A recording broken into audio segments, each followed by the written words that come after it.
নমস্কাৰ বহুদিনৰ পিছত এটা নতুন ব্লগৰ সৈতে মোৰ ইউটিউব চেনেল ৰিকুজ ৱৰ্ল্ডলৈ আপোনালোক সকলোকে স্বাগতম জনাইছো আৰু আজি এটা বিশেষ ভিডিও এটা বিশেষ ব্লগ হ'বলৈ গৈ আছে গতিকে ভিডিওটো শেষলৈকে চাব মই কথাখিনি হয়তো থাম্বনেলত দেখিলে ইতিমধ্যে আজি আমি কথা পাতিম বায়োফ্লক পদ্ধতিৰ বিষয়ে বায়োফ্লক পদ্ধতিয়ে কিদৰে মৎস্য উৎপাদন কৰি মাছ উৎপাদন কৰি পইচা উপাৰ্জন কৰিব পাৰি কেনেদৰে এই পদ্ধতিৰ জৰিয়তে আমি নিবনুৱা সমস্যা সমাধান কৰিব পাৰো সেই বিষয়ে কথা পাতিম আৰু আজি মই উপস্থিত আছো দেৰগাঁৱৰ নাহৰণি মাছগাঁৱৰ এজন শিক্ষিত যুৱক হাৰিছ মোৰ বন্ধুৱে হয় হাৰিছৰ ঘৰত মই বৰ্তমান উপস্থিত আছে তেওঁ বহুদিনৰ পৰা প্ৰায় 2-3 বছৰ 2 বছৰ মানৰ আগৰ পৰাই বায়োফ্লক পদ্ধতিৰে মাছ উৎপাদন কৰি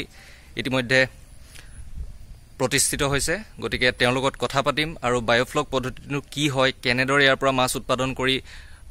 পইচা উপাৰ্জন কৰিব পাৰি ইনকাম কৰিব পাৰি কেনেদৰে আত্মনিৰ্ভৰশীল হ'ব পাৰি সেই বিষয়ে গোটেইখিনি কথা পাতিম গতিকে ভিডিওটো শেষলৈকে চাব মই ইতিমধ্যে ক'লোৱে এজন শিক্ষিত যুৱক তেখেতে কেনেদৰে বায়োফ্লক পদ্ধতিৰে মাছ উৎপাদন কৰি মৎস্য উৎপাদন কৰি ইতিমধ্যে আত্মনিৰ্ভৰশীল হৈছে সেই বিষয়ে কথা পাতিম আৰু মই ইতিমধ্যে তেওঁৰ ইয়াৰ ভিতৰলৈ প্ৰৱেশ কৰিছো আৰু হাৰিছ নমস্কাৰ তোমাৰ কথা ক'লো ইতিমধ্যে মানে কেনেদৰে তুমি আজি প্ৰায় 2 বছৰ মানে হ'ল 2 বছৰ মানৰ পৰা বায়োফ্লক পদ্ধতিৰে মৎস্য উৎপাদন কৰি কেনেদৰে আত্মনিৰ্ভৰশীল হৈছা সেই গোটেইখিনি কথা ক'লোৱে প্ৰথমতে তোমাৰ নাম আৰু তোমাৰ ঘৰ ক'ত হয় মোৰ নাম হাৰিছ হুছেইন মোৰ ঘৰ নাহৰণি মাছগাঁও ডিষ্ট্ৰিক্ট গোলাঘাট অসম হয় এতিয়া মই এইটো 2 বছৰ হৈ গ'ল কৰি আছো দুটা বেটছ অলৰেডি হেৰি কৰিলো বিক্ৰী কৰা হ'ল এতিয়া থাৰ্ড বেটছ ষ্টাৰ্ট কৰিছো আৰু তোমাৰ এডুকেশনাল কোৱালিফিকেশনটো হয় মই গুৱাহাটীত বিকম কৰিলো বিকম একাউন্টেন্সিত মেজৰ লৈ আইকন কমাৰ্চ কলেজৰ পৰা পাছ আউট হলো 2017 তাৰ পিছত এবিলাকতে লাগি আছো আৰু বেচেলৰ অফ কমাৰ্চৰ ডিগ্ৰী লৈ তেখেতে চাকৰিৰ বাবে বাট চাই থকা নাই হা তেখেতে নিজে বায়োফ্লক পদ্ধতিৰে এনেদৰে মাছ উৎপাদন কৰি আত্মনিৰ্ভৰশীল হৈছে এতিয়া আমি কথা পাতিম বায়োফ্লক পদ্ধতিৰ বিষয়ে এয়া আপোনালোকে দেখিছে এটো এটা টেংকি হয় এই টেংকিটো ইয়াত মাছ উৎপাদন কৰা হৈছে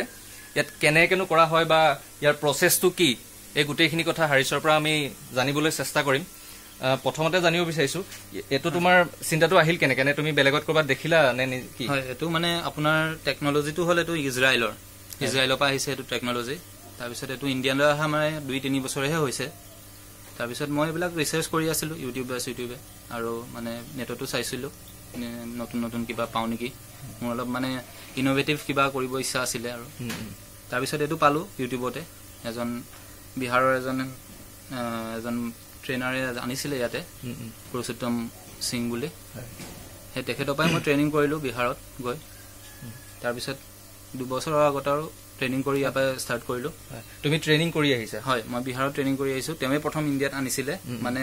কিছুমানে কৰি আছিলে তেনেকে ৰিভিল কৰা নাছিলে আৰু সবকে কোৱা নাছিল তেমে কিন্তু আনি পেলে হেৰি কৰিলে আৰু সবকে জনালে যে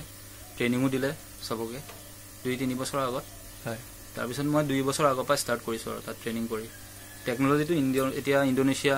ইজৰাইল হেফালে চলি আছে বাংলাদেশতো হৈ আছে এতিয়া ইণ্ডিয়াতো বহুতে কৰি আছে আৰু বায়োফ্লক টেকনলজি তো এটো আপোনালোকে দেখিছে এই টেংকিটো দেখিছে এটো প্ৰথমতে কি কৰিব লাগিব মানে বায়োফ্লক কৰিবলৈ হলে কিমান টকাৰ প্ৰয়োজন হয় এনেকুৱাত যদি টেংকি দুটা টেংকিত কৰিবলগীয়া হয় কৰিম বুলি ভাবে কোনোবাই তেতিয়াহলে প্ৰথমতে কিমান টকাৰ প্ৰয়োজন হ'ব আপোনাৰ 1.5 লাখ টকা লাগিব প্ৰথম গোটেই মেটেৰিয়েল কিনি আপুনি সব কৰি মাছ চাছ দিয়া লাগে 1.5 লাখ টকা দুটা টেংকি সেটআপ হৈ যায় 1.5 লাখ দুটা টেংকি কৰাটো বেটাৰ বুলি ভাবো হয় এটা টেংকি কৰিলে অলপ অসুবিধা সন্মুখীন হ'ব পাৰে মানে কেতিয়াবা ইয়াত আপোনাৰ শিফট কৰিব লগা হ'ব পাৰে ট্ৰেডিং কৰিব লগা হ'ব পাৰে মাছ তেতিয়া আপোনাৰ এটা টেংকি হলে অকমান প্ৰবলেম হয় তো মইতো ৰেকমেন্ড কৰো দুটা পাই ষ্টাৰ্ট কৰিব কাৰণে ইয়াত এতিয়া এটা টেংকিত মাছ মানে কিমান মানকে এৰিব পাৰি এটা টেংকিত আপোনাৰ 6-7 কুইন্টেল কেপাসিটি 6-7 কুইন্টেল হয় 6-7 কুইন্টেল কৰিব পাৰে প্ৰডাকশন হেতু বিনিময়ত আপুনি এৰিব লাগিব কি মাছ কৰে ডিপেন্ড কৰি কিমান ডাঙৰ কৰে আমি এফালে অকমান আহি কথা পাতিম ইয়াত এতিয়া বৰ্তমান কি মাছ উৎপাদন কৰা হৈছে কি মাছ আছে এতিয়া বৰ্তমান মোৰ কাৱে আছে ভিয়েটনাম কাৱে আগতে মই এবাৰ সন্ডা কৰিছো আৰু এটা বেটছ ভিয়েটনাম কাৱে কৰিছো মানে যদি নতুন কোনোবাই কৰিব বিচাৰে ভিউৱাৰ্ছ ইয়াত যদি চাই আছে কৰিব বিচাৰে তেখেতসকলক তুমি কি কৰিবলৈ মানে কবা হয় কৰিব পাৰে মুজত মইতো ট্ৰেইনিংও দি আছো ট্ৰেইনিংৰ ব্যৱস্থাও আছে হয় ট্ৰেইনিং দি আছো ট্ৰেইনিং লব পাৰে মোৰ মানে তেনেকে বুলি একো হেৰি নাই আৰু বেক সাপোৰ্টও পাব তেনেকুৱা ইনষ্টিটিউট বুলি নাই কোনবা আহি পেলাই শিকিব পাৰে মোৰ ওচৰত কিবা এটা মিনিমাম কিবা এটা লম আৰু হেতু মানে যদি কোনোবাই ইচ্ছা কৰে যে বায়োফ্লক পদ্ধতিৰে কেনেদৰে মাছ উৎপাদন কৰিব পাৰি এখিনি প্ৰশিক্ষণ লবৰ বাবে তোমাৰ লগত যোগাযোগ কৰিব পাৰি মেটেৰিয়েলছও মই মেনেজ কৰি দিব পাৰিম তেখেতৰ যোগাযোগ নাম্বাৰটো বা গোটেই ডিটেইলছ খিনি কন্টাক্ট ডিটেইলছ খিনি মই ডেসক্ৰিপচনত দি দিম আপোনালোকে যোগাযোগ কৰিব পাৰিব যদি কোনোবাই ইচ্ছা কৰে বায়োফ্লক পদ্ধতিৰে মাছ উৎপাদন কৰিবলৈ আৰু ইয়াৰ এটা বেচ কৰিবৰ কাৰণে কিমান দিন সময় লাগে কিমান দিনৰ পিছত মানে 6 মাহ লাগিব এটা বেচ হৈ যায় উঠাব পাৰি পাৰ মানে ইয়াৰলি দুটা বেচ কৰিব পাৰে আপুনি দুটা বেচ পাৰিব আৰু তোমাৰ এনে প্ৰফিটটো যদি জানিব বিচাৰে প্ৰফিটটো আপোনাৰ মানে মাছৰ মানে দানাটো মানে আপোনাৰ 1 কেজি মাছ হ'বলৈ 1 কেজি দানা খাব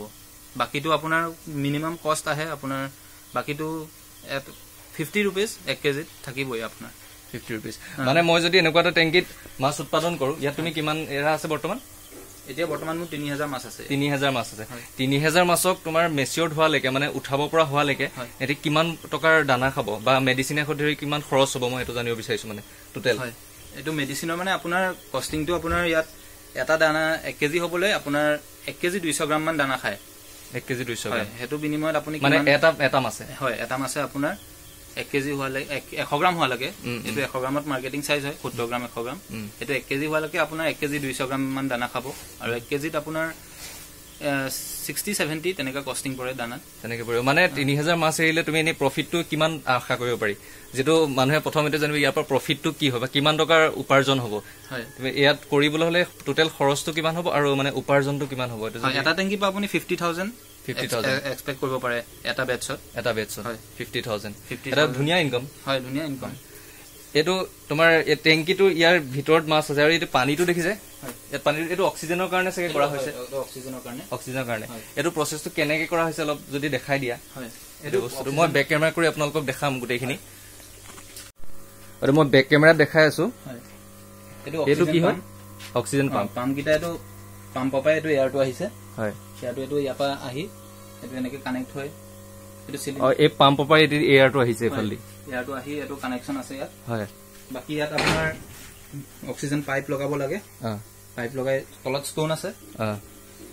তেনেকৈ আৰু ইয়াত কন্ট্ৰোলাৰ লগাব লাগে আপোনাৰ ইয়াত কন্ট্ৰোল কৰিব পাৰে আপোনাৰ অক্সিজেন বাহা কমা কৰিলে ইয়াত অক্সিজেনটো বহোৱা কমা ইয়াত কৰিব পাৰি ইয়াতে কৰিব পাৰিব আপুনি এটো অক্সিজেন বন্ধ হৈ গল দেখা পাইছে আপুনি এটো বন্ধ হৈ গৈছে এটো বন্ধ হৈ গৈছে আপোনাৰ ইয়াতে কমা বহা কৰিব পাৰি কেতিয়াবা আপোনাৰ প্ৰয়োজন সাপেক্ষে মানে কমা বহা কৰিব পাৰিলে ইয়াতে কৰিব লাগে আপোনাৰ পাম্প অফ নকৰিলে হ'ব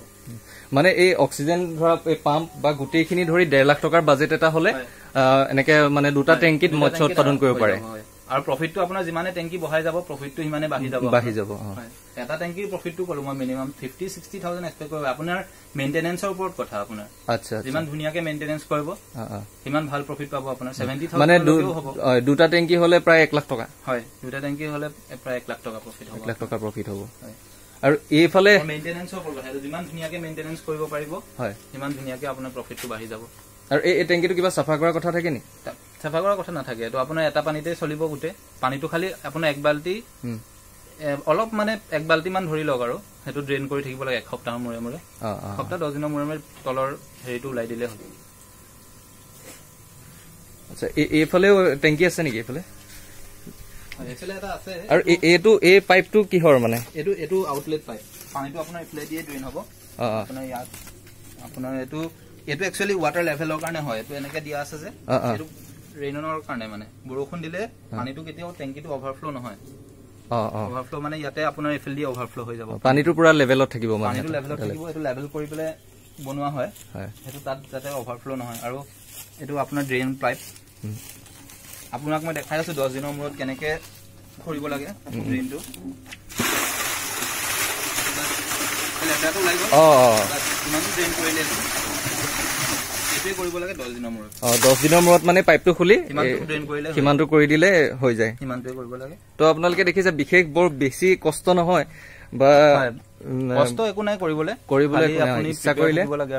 ইচ্ছা কৰিলে কৰিব পাৰে হয় আৰু এটা খালি টেংকি আছে এফালে এটোত বৰ্তমান মাছ নাই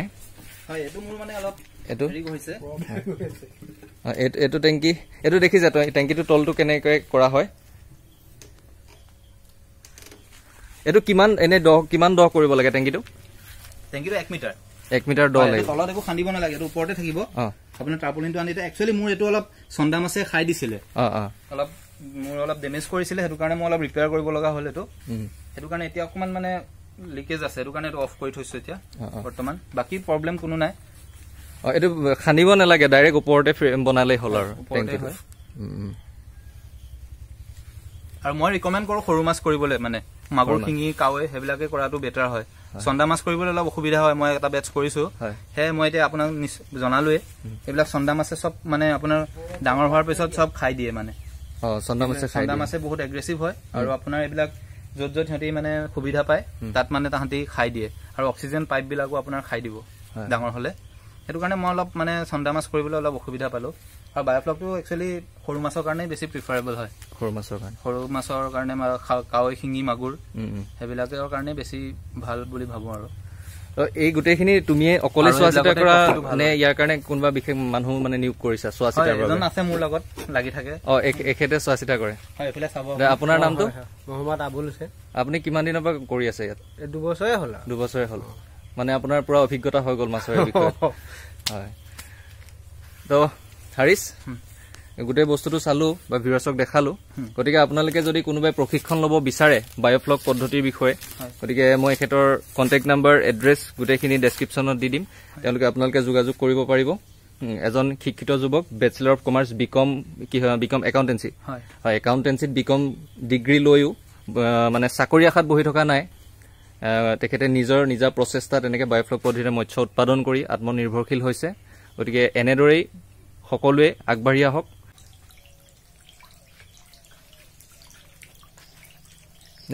মাছে দানা খাই আছে সৰু সৰু হৈ আছে মাছবোৰ আপোনালোকে হয়তো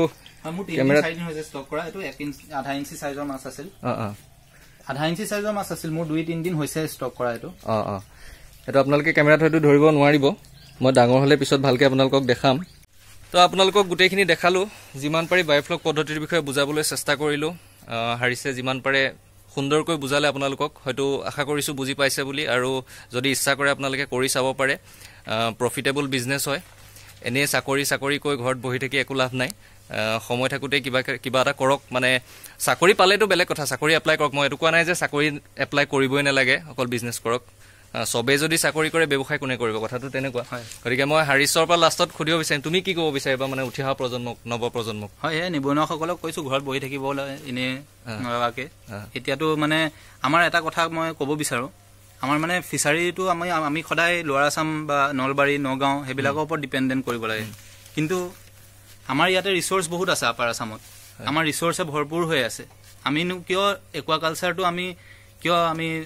লোৱাৰ আছাম বা কেলকাতা বাংলাদেশৰ ওপৰত ডিপেণ্ড কৰিব লাগে আমি বাহিৰৰ মাছ অন্ধ্ৰপ্ৰদেশৰ মাছ কিয় ইয়াত খাওঁ আমি আমাৰ ইয়াতে ইমান মাটি আছে আমাৰ মাটি ইয়াতে ইমান পৰি আছে আমি কিয় একুৱাকালচাৰৰ ওপৰত আগ নাবাঢ়োঁ মই সেইটো কাৰণে ৰাইজক ক'ব বিচাৰোঁ আমাৰ ইয়াতে মানে আপাৰ আছামতো আমাৰ বহুত অপৰচুনিটি আছে আমাৰ একুৱাকালচাৰটো আগুৱাই লৈ যাবৰ কাৰণে বহুত ৰিচোৰ্চো আছে মানুহে ইউটিলাইজ নকৰে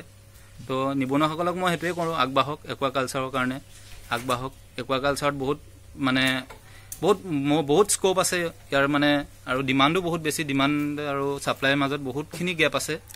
তেতিয়াও মানে ইয়াৰ বহুত ওপৰত যাবলৈ আছে একুৱাকালচাৰটোৰ ওপৰত তো নিবনুৱাসকলক মই সেইটোৱে আহ্বান জনাওঁ যে আহক একুৱাকালচাৰত নামক সকলো আৰু বায়োফ্লকটো এতিয়া যোনটো আহিছে এইটো আপোনালোকে মাতিও নালাগে ইমান আপোনালোকে দেখা পাইছে ইমান জেগাও প্ৰয়োজন নাই কিমান কম জেগাতে আপুনি কৰিব লাগে বা আপুনি যেনেকুৱা জেগা হওক এইটো য'ত ত'ত কৰিব পাৰে আপোনাৰ বোলে বহুত ডাঙৰ মাটি লাগিব বা কিবা লাগিব তেনেকুৱা কথা নহয় আপুনি ইমানটো টেংকি নকৰিবও পাৰে ইয়াতকৈ সৰুও পায় চাইজ আপোনাৰ নিজৰ মতে কৰিব পাৰে ডাঙৰ চাইজো পায় আপোনাৰ মতে কৰিব পাৰে আপোনাৰ ইচ্ছামতে কৰিব পাৰে আপোনাৰ বহুত জেগাও নালাগিল তো আহক একুৱাকালচাৰত নামক নিবনুৱাসকলক মই সেইটোৱে আহ্বান কৰোঁ যদি কোনোবাই মাছৰ পোনা বিচাৰে তেতিয়া তোমাৰ ওচৰত পাব হয় যিকোনো মাছৰ পোনা উপলব্ধ তোমাৰ ওচৰত হয় যিকোনো পোনা পাব পোনা দি আছোঁ মই যোৱা বছৰৰ পৰাই দি আছোঁ বৰ্তমানলৈকে আৰু মোৰ এনি টাইম পাব গোটেই বছৰতে পোনা পায় মোৰ লগত ঠিক আছে ভাল লাগিল তোমাৰ এই যি প্ৰচেষ্টা লৈছা এইখিনি সফল হোৱাৰ কামনা কৰিছোঁ হয় ধন্যবাদ আৰু তোমাৰ এই মাছৰ যি তুমি বায়োফ্লক পদ্ধতি ষ্টাৰ্ট কৰিছা বৰ্তমান 2টা টেংকি আছে বাহি 10টা 12টা টেংকি হওক সেইটো কামনা কৰিছো মোৰ খুব ভাল বন্ধু হাৰিছ আৰু আমি বহুত দিনৰ পৰা এইখিনি দেখাম বা মই ব্লগটো কৰিম ভাবি আছিলো কিন্তু সময় মিলা নাছিল আজি আপোনালোকক গোটেইখিনি দেখালো কেনেকুৱা পাইছে ব্লগটো চাই কমেন্টত জনাব আৰু মোৰ চেনেলটো হৈছে ৰিকুছ ৱৰ্ল্ড হয় এইটো সাবস্ক্ৰাইব হয় নিশ্চয় চেনেলটো সকলোৱে সাবস্ক্ৰাইব কৰিব সবে সকলোৱে হয় যিসকল ভিউৱাৰ্ছ নতুন আৰু ভিডিঅ'টো শ্বেয়াৰ কৰি দিব যাতে ভিডিঅ'টো চাই যদি 2জন বা 10জন উপকৃত হয় তেতিয়া আমি সফল হৈছো বুলি ভাবিম ধন্যবাদ পুনৰ নেক্সট ব্লগত লগ পোৱাৰ প্ৰতিশ্ৰুতিৰে আজি ব্লগটো ইমানতে সামৰণি মাৰিছো ধন্যবাদ জয় অসম